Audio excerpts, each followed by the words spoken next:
Right right మొత్తంగా కాళేశ్వరం అంశం అయితే రాజకీయ రంగు పులుముకున్న పరిస్థితి. ప్రజలైతే ఇటు ప్రతిపక్షాన్ని అటు అధికార పక్షాన్ని వైపు ఆశగా ఎదురు చూస్తున్నారు. ఈ అంశానికి తొందరలోనే తెరపడాలి. కాళేశ్వరం ప్రాజెక్టుకు సంబంధించి ప్రజాధనంతో కట్టిన ప్రాజెక్టు ప్రజలకు ఉపయోగపడే విధంగా చర్యలు తీసుకోవాలని అయితే ప్రజలు కోరుతున్న పరిస్థితి. చర్చలో పాల్గొన్న కాంబోజ్ గారికి, సతీష్ గారికి ఐన్యూస్ తరఫున ప్రత్యేక ధన్యవాదాలు. ఇక మరో అంశం చూస్తే ఇప్పుడు ట్రేడింగ్ అనే అంశం చుట్టూ కూడా రాజకీయాలు, ప్రపంచ రాజకీయాలు తిరుగుతున్న పరిస్థితి. మనం మార్కెట్ ట్రేడింగ్ చూసాం, ధరల ట్రేడింగ్ చూసాం, పెట్రోల్ ట్రేడింగ్ కూడా చూసాం. ఏదైనా ట్రేడింగ్ అంటే వ్యాపారం, కానీ ఇప్పుడు వారిలో కూడా ట్రేడింగ్ నడుస్తుందన్నది ట్రంప్ సరికొత్తగా చెప్తున్న మాట. ఏం చేసినా ట్రంప్ ప్రపంచ రాజకీయాలను ఉక్కిరిబిక్కిరి చేస్తున్నారు, ప్రపంచ దేశాలను విస్మయానికి గురి చేస్తూ నిర్ణయాలు తీసుకుంటున్నారు. పెట్రోల్ కంపెనీల ట్రేడింగ్ ను పెంచుకునేందుకు వార్ చేస్తున్నారనే ఆరోపణలు ఇప్పుడు గుప్పుమంటున్న పరిస్థితి అయితే కనిపించింది. అసలు వారిలో ట్రంప్ ఇన్సైడర్ ట్రేడింగ్ చేస్తున్నారా అంటే అవును అంటున్న సమాధానమే ఖచ్చితంగా వినిపిస్తుంది. ఇక్కడ రెండు అంశాలు తెర మీదకు వస్తున్నాయి. ఒకటి, ఇరాన్తో ఉద్రిక్తతలు కొనసాగుతున్న పరిస్థితి. ఇరాన్తో ఉద్రిక్తతలు కొనసాగుతున్న వేళ ఏం చేస్తున్నారు? వాణిజ్య నిర్ణయాలకు సంబంధించి, ప్రకటనలకు సంబంధించి చమురు మార్కెట్లో, స్టాక్స్ లో భారీగా అనుమానాస్పదంగా ట్రేడింగ్ అయితే జరిగింది. సో ఇది మొదటి అంశం. అయితే చమురుపై 5,400 కోట్ల ట్రేడింగ్ ట్రంప్ పోస్ట్ చేసిన 15 నిమిషాల ముందే జరగడం తీవ్ర దుమారాన్ని రేపింది. ఇది ఇన్సైడర్ ట్రేడింగ్ కాదా అంటున్నాయి ఈ రోజు ప్రపంచ దేశాలు. ఇక ట్రేడింగ్ పై ఎలాంటి ఆరోపణలు వస్తున్నాయో కూడా చూద్దాం. ట్రంప్ సోషల్ మీడియా ట్రూత్ ఏదైతే ఉందో, కీలక నిర్ణయాలు ప్రకటించడానికి ముందే మార్కెట్లో ఊహించని పరిణామాలు చకచకా జరిగిపోతున్నాయి. లాభాలు అక్కడ కనిపిస్తూ ఉన్నాయి. అది ఎలా సాధ్యమవుతుంది? ఈ ట్రేడింగ్స్ లో దీర్ఘకాలిక లాభాలు ఉన్నాయని, పెద్ద ఎత్తున అవినీతికి ఇది సంకేతం అంటూ డెమోక్రటిక్ సెనేటర్లు, ఆర్థిక విశ్లేషకులు కూడా ఆరోపిస్తున్న పరిస్థితి. ఇక ట్రంప్ అండ్ టీమ్ ట్రేడింగ్ చేస్తుందా అంటే ఎస్, డొనాల్డ్ ట్రంప్ టీం ఈ పరిపాలనలో కీలక విధాన నిర్ణయాలు ప్రకటించడానికి కొద్ది నిమిషాల ముందే ట్రేడింగ్ లో అనూహ్యమైన మార్పులు చేసుకుంటూ ముందుకు పోతుంది. వాల్యూమ్స్ ఆ విధంగా నమోదవుతున్నాయి. ట్రంప్ టీం లేదా ఆయన సన్నిహితులు కూడా భారీ ట్రేడింగ్ చేస్తుండవచ్చనే అనుమానాలు కూడా వ్యక్తమవుతున్నాయి. అసలు ఒక రకంగా చూడాలంటే ట్రంప్ రాజకీయ నాయకుడు కన్నా కూడా వ్యాపారిగానే అందరికీ తెలుసు. సో వ్యాపార దృక్పథంతోనే ఆయన రాజకీయాలు కూడా చేస్తున్నారన్న ఆరోపణలు కూడా ఆయన చుట్టూ వినిపిస్తున్నాయి. ఇక ఇరాన్ కు సంబంధించి ఏం జరుగుతుంది? సో ఇరాన్, చైనా వంటి దేశాలపై విధాన నిర్ణయాలకు ముందు మార్కెట్లో అసాధారణ ట్రేడింగ్ జరగడం ఇప్పుడు వివాదాస్పదం అవుతున్న అంశంగా కూడా చూస్తున్నారు. క్రిప్టో టోకెన్లపై వివాదం కూడా చెలరేగుతుందా అంటే చెలరేగుతుంది.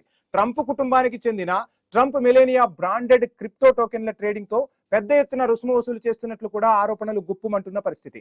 అమెరికాలోని ప్రతిపక్షాలు కూడా అదే ఆరోపణలు చేస్తున్నాయి. ఇవి ప్రపంచ దేశాలు చర్చించుకుంటున్న పరిస్థితి కాదు. అమెరికాలోని ప్రతిపక్షాలే ట్రంప్ పై ఈ విధమైన ఆరోపణలు చేయటం ఇప్పుడు చర్చకు దారితీస్తుంది. ఇక ట్రేడింగ్ ఆరోపణలపై వైట్ హౌస్ స్పందన ఎలా ఉంది అనేది కూడా ఇప్పుడు చూద్దాం. ట్రంప్ లేదా వైట్ హౌస్ అధికారులు ఇన్సైడర్ ట్రేడింగ్ లో పాల్గొన్నారనే ఆరోపణలను అయితే వైట్ హౌస్ ఖండిస్తుంది. ఇది ప్రపంచానికి తెలిసిన విషయమే. కానీ ఇవి నిరాధారమైన అంటూ పేర్కొంటున్న ఆరోపణలు వచ్చినప్పుడు ఎవరైనా ఇలానే చేస్తారు. కానీ మళ్ళీ కీలక నిర్ణయాలు వెలువడే సమయంలో అసాధారణమైన ట్రేడింగ్ ఎలా సాధ్యమవుతుంది అనేది ఇప్పుడు ప్రశ్న. ఒక రకంగా ఇది $1 మిలియన్ ప్రశ్న అని కూడా వచ్చు. అంజనం వేసినట్టు ఎవరైనా కనిపెట్టి ట్రేడింగ్ చేస్తున్నారా? షేర్ మార్కెట్ లో అంత పర్ఫెక్ట్ ట్రేడింగ్ సాధ్యమయ్యే పనేనా? సినిమాల్లో జరిగినట్టు చకచకా జరిగిపోవడం కూడా ఇప్పుడు ప్రపంచాన్ని విస్మయానికి గురి చేస్తుంది. యుద్ధంతో ప్రపంచం మొత్తం నాశనం అవుతుందా అంటే ఖచ్చితంగా ఆ పరిణామాలు కనిపిస్తున్నాయి. ఆధునిక కాలంలో ముఖ్యంగా అణు ఆయుధాలు ఉన్న ప్రస్తుత పరిస్థితుల్లో ప్రపంచ యుద్ధం సంభవిస్తే అది మానవాళి మనుగడకే ముప్పుగా కూడా చెప్తారు. నాగరికతకు భారీ వినాశనాన్ని కూడా కలిగిస్తుంది. పెద్ద ఎత్తున అణుయుద్ధం జరిగితే అది కేవలం యుద్ధ భూమికే పరిమితం ఎంత మాత్రమూ కాదు. ఆహార కరువు వస్తుంది, ఆర్థిక వ్యవస్థలు కుప్పకూలుతాయి, పర్యావరణం దెబ్బతింటుంది, అనేక విపత్తులు కూడా దారితీస్తాయని నిపుణులు హెచ్చరిస్తున్న పరిస్థితులు స్పష్టంగా కనిపిస్తున్నాయి. అమెరికా పెద్దలు కోట్లు కొల్లగొట్టే పనిలో ఉన్నారా?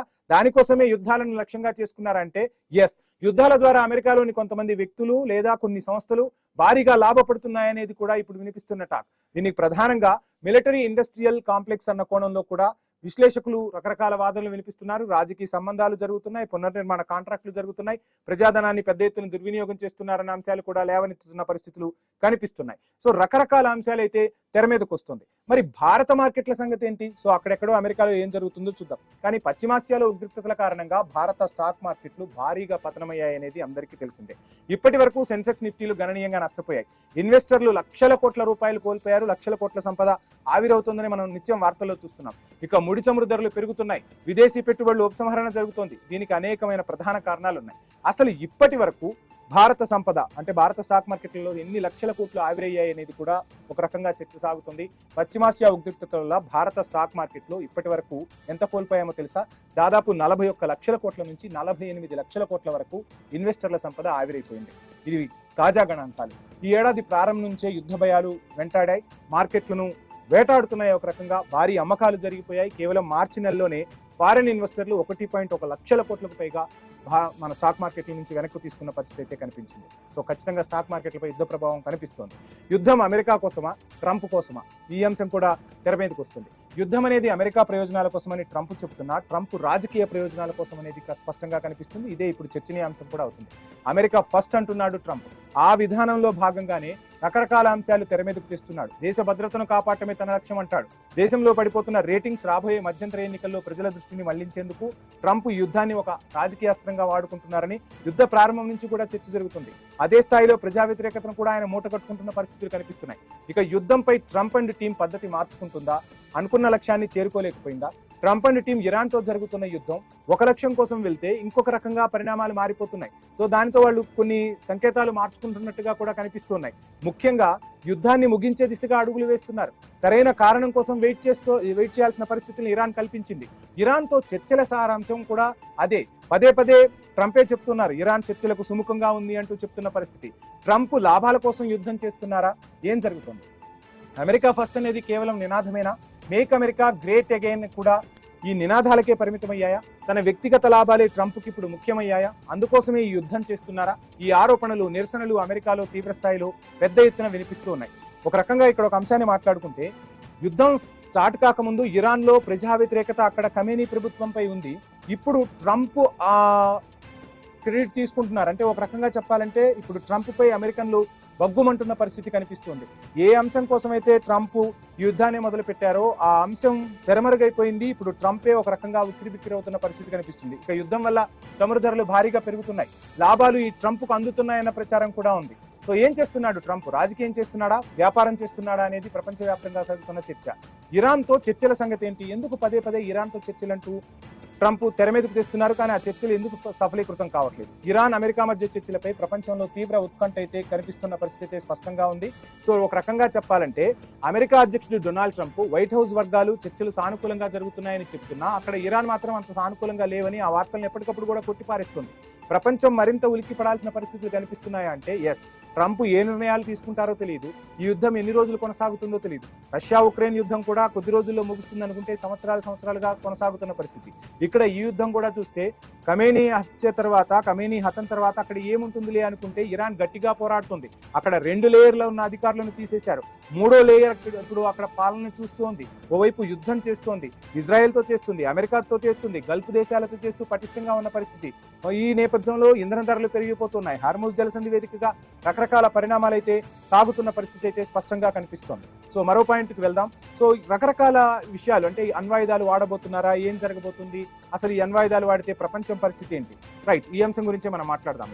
యుద్ధం వల్ల రకరకాల పరిణామాలు అయితే జరుగుతాయి. ఆర్థికంగా నష్టం అయితే స్పష్టంగా కనిపిస్తుంది. ఇప్పటికే ప్రపంచం ఊపిరి పీల్చుకోవడం కష్టంగా కనిపిస్తున్న పరిస్థితులు అయితే కనిపిస్తున్నాయి. ఇది మరింత అస్థిరతకు దారితీస్తుంది. ఒకవేళ యుద్ధం తీవ్రతరమైతే ప్రాణ నష్టాలు సంభవిస్తాయి. భూతలంపై యుద్ధం చేస్తామంటున్నారు. ఇరాన్, ఇజ్రాయెల్ వంటి దేశాల మధ్య ఘర్షణలు ఇప్పుడు ప్రపంచాన్ని ఉక్కిరిబిక్కిరి చేస్తున్నాయి.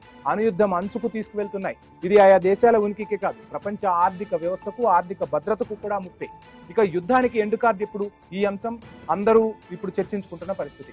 ప్రస్తుతం ఉన్న ఉద్రిక్తతలు ఎప్పుడు ముగుస్తాయనే దానికి ఖచ్చితమైన అంశము, ఖచ్చితమైన వివరణ ఎవరు చెప్పలేని పరిస్థితి కనిపిస్తుంది. అవి నిరంతరం మారుతున్న భౌగోళిక రాజకీయ పరిస్థితులపై ఆధారపడి ఉంటాయనేది సుస్పష్టమే.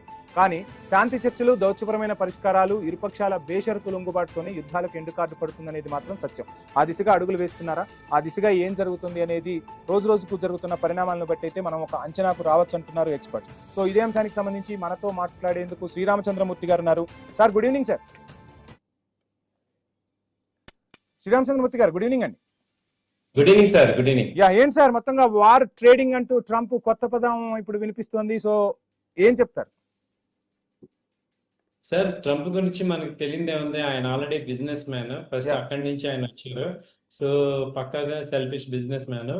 సో కాబట్టి ఆయన ఇన్సైడర్ ట్రేడింగ్ న్యూస్ కానీ అన్ని కూడా ఆయనకి ముందే తెలుస్తుంటాయి. దాని నుంచి అడ్వాంటేజ్ తీసుకోవడం అనేది దానికి బాగా తెలిసిన విషయమే. He don't care for anyone అనేది మనకి అర్థమవుతూ ఉంటుంది. సో ఇప్పుడు ఒక్కసారిగా క్రూడ్ ఆయిల్ లో మార్పులు రావడం కానీ, అలాగే ట్రేడింగ్ లో మార్పులు రావడం, ఇవన్నీ కూడా ఆయనకి ఒక్కడికే తెలుసు. కాబట్టి ఏం చేయగలరు ఏంటి అనేది దానికి మనం ఇంతకు ముందు చూసిన దాన్ని కూడా చూస్తే 5 రోజులు గ్యాప్ అని చెప్పి ఫస్ట్ ఫిబ్రవరి 28న ఆయన చెప్పింది ఏంటి, ఇరాన్కి ఇంకా టైం ఇస్తున్నాము, అప్పుడే యుద్ధం చేయమని చెప్పి ఒక్క రోజులోనే ఈ ఖమేనీని చంపేశారు. అవును. సో ఏ రోజు మాట మీద నిలబడటం, ఏ రోజు ఒక ప్రొఫెషనల్ గా ఒక నాయకుడిలాగా ఎక్కడా లేరు. సో అంతా కూడా దీన్ని బట్టి చూస్తుంటే జరుగుతుంది అంతా కూడా ఇవాళ అందరికీ కూడా అర్థమవుతున్న విషయమే. ఆయన స్వార్థ ప్రయోజనాల కోసమే చేస్తున్నారు. ఏదైనా ఈ ఎపిస్టిన్ ఫైల్స్ ని తప్పించుకోవడానికి ఇరాన్ యుద్ధం అనేది మన అందరికి తెలిసిన విషయమే. మీడియా ప్రజల దృష్టి మార్చడానికి ఇప్పుడు ఈ యుద్ధం చేస్తున్నారు.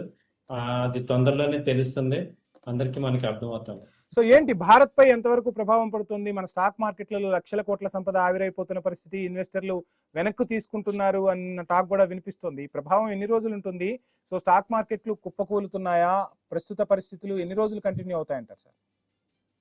యాక్చువల్గా స్టాక్ మార్కెట్లు, ఇండియన్ స్టాక్ మార్కెట్లు అన్ని చాలా వరకు కుప్పకూలినట్టేనండి. ఎందుకంటే ఫిబ్రవరి 27న ఇండియన్ నిఫ్టీ వచ్చి 26,000 ఉంది. వాళ్ళు చూసుకుంటే 22,000కి వచ్చింది. అలాగే బ్యాంక్ నిఫ్టీ 62,000 ఉంది, వాళ్ళ 52,000కి వచ్చింది. సెన్సెక్స్ కూడా 74,000కి వచ్చింది, అంతకుముందు 82,000 ఉంది. ఇలా స్టాక్ మార్కెట్లో ప్రతి స్టాక్ కూడా 30% నుంచి 70% దాకా ఫాల్ అయినాయి. సో గత 2 నెలల్లోనే విపరీతంగా వచ్చింది. ఎందుకంటే అంతకుముందు యుద్ధానికి ఇప్పటికీ తేడా ఏమైందంటే ఓన్లీ క్రూడ్ ఆయిల్, మన యొక్క వీక్ పాయింట్ మొత్తం కూడా క్రూడ్ ఆయిల్ మీదే ఉంది. ఇప్పుడు అది $60 నుంచి $100కి వెళ్ళిపోయింది. $100కి వెళ్ళిపోయినా కానీ సప్లై ఎక్కడ లేదు. అలాగే భయంకరమైన ఇన్ఫ్లేషన్ అనేది పెరుగుతుంది. సో ఇప్పట్లో అది $60కి వచ్చే అవకాశం ఇప్పుడు ప్రెసెంట్ కనపడలేదు. సో క్రూడ్ ఆయిల్ వల్ల ఇండియా ఒకటే కాదు, దాదాపు 100 కంట్రీలు ఎఫెక్ట్ అవుతున్నాయి. సో హార్ముజ్ జల్సన్ ఆపేశారు. ఈ యుద్ధం, ఇరాన్ యుద్ధం వల్ల అమెరికాకే కాదు, అమెరికాకి ప్రాబ్లం లేదు, ఎందుకంటే వాళ్ళ దగ్గర క్రూడ్ ఆయిల్ ఉంది.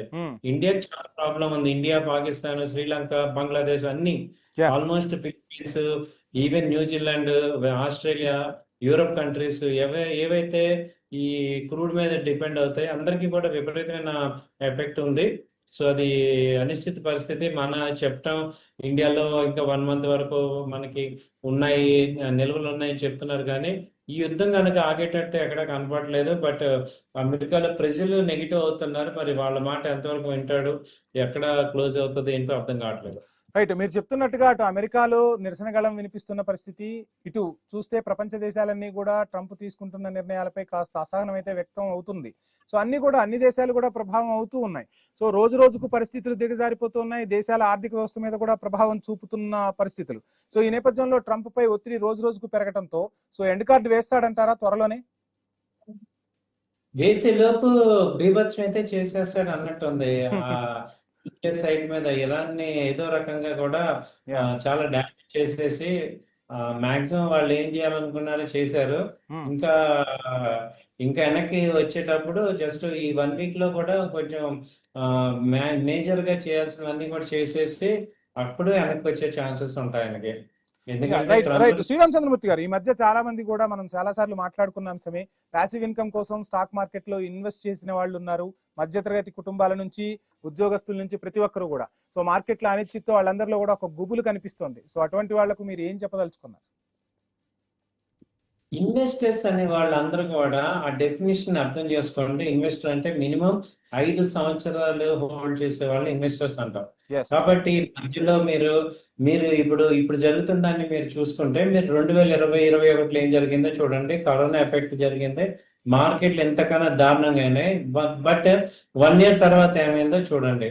కాబట్టి ఇన్వెస్టర్స్ ఎవరు కూడా ఇవాటి పరిణామాలు అసలు చూడాల్సిన పనే లేదు. మ్యూచువల్ ఫండ్స్ కట్టుకునే వాళ్ళు నెల ఏదైతే ఎస్ఐపి ఉందో అది పే చేసుకోండి. స్టాక్స్ లో ఇన్వెస్ట్ చేసిన వాళ్ళు ఎవరు కూడా భయపడాల్సిన అవసరం లేదు. ఇది ఎప్పటి నుంచో మీకు చెప్తున్నాం ఐనస్ ద్వారా. ఇన్వెస్టర్స్ ఎవరు టెన్షన్ అవ్వాలా. ట్రేడర్ అంటే టార్గెట్, స్టాప్ లాస్ పెట్టుకునే వాళ్ళు ట్రేడర్స్. కాబట్టి డే ట్రేడింగ్ అవ్వచ్చు, షార్ట్ టర్మ్ అవ్వచ్చు, వాళ్ళకి టెన్షన్ లేదు. టెన్షన్ అంటే right sir, thank you sir, thank you so much. మొత్తంగా యుద్ధ పరిణామాలతో ప్రపంచ దేశాలు ఉక్కిరిబిక్కిరవుతున్నాయి, స్టాక్ మార్కెట్లు కుప్పకూలుతున్నాయి, ఆర్థిక మంచం ఏర్పడుతుందన్న అనుమానాలు కూడా కలుగుతున్న పరిస్థితి. మరి ట్రంప్ ఏ విధంగా ఎండ్ కార్డు వేస్తాడనేది చూద్దాం. ఇది వాళ్ళ ప్రైమ్ టైమ్ డిబేట్.